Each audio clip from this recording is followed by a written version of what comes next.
Hey guys, so this is a quick video on what is an amrap. So an amrap stands for as many reps as possible.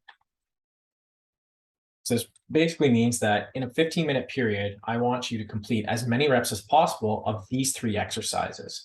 So for this example, you would be doing each movement in numerical order. So it would be 10 sit-ups followed by 10 air squats, followed by 10 cal row, back to the sit-ups, for 15 minutes. So this isn't much scheduled rest. It is basically meant for continuous movement. And we kind of want to see either we're pushing, a bunch of things, work capacity, muscle endurance, whatever it is, or even aerobic capacity. We can be testing a bunch of things here, but it's essentially just as many reps as possible. And I want you to track how many rounds you completed or how many reps you completed. So an idea of what a round is would be the round would be the entire three movements. So one round would be 10 sit-ups, 10 air squats, and a 10 cal row.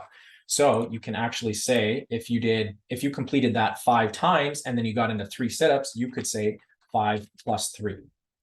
If you completed 4 rounds and you were on your 7th cal of rowing, you can say that would be 27 reps into your 5th round. So you can say 4 plus 27.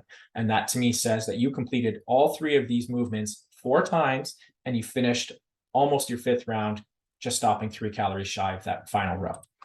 So now the same thing is, again, AMRAP is just it's an arbitrary thing until we assign some value to it, but you can do it for so many different contexts. So another one here is a 60-minute AMRAP of just biking stuff. So it can be just cyclical aerobic work.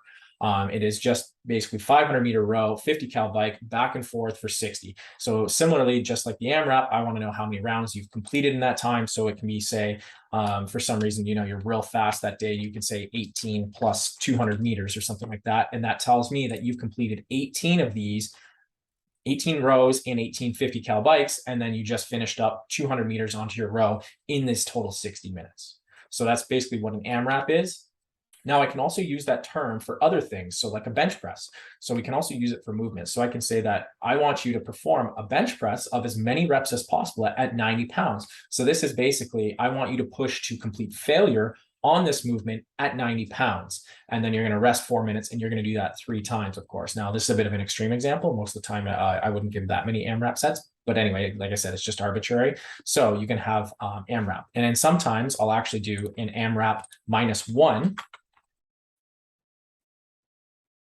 So it'll actually be written like that. So that means I want you to stop 1 rep shy of failure. And the same thing is I can say AMRAP -2, stop 2 reps shy of failure. So that's basically what an AMRAP is as many reps as you could possibly do, either -1 or over a time period. So hopefully that clarifies what an AMRAP is.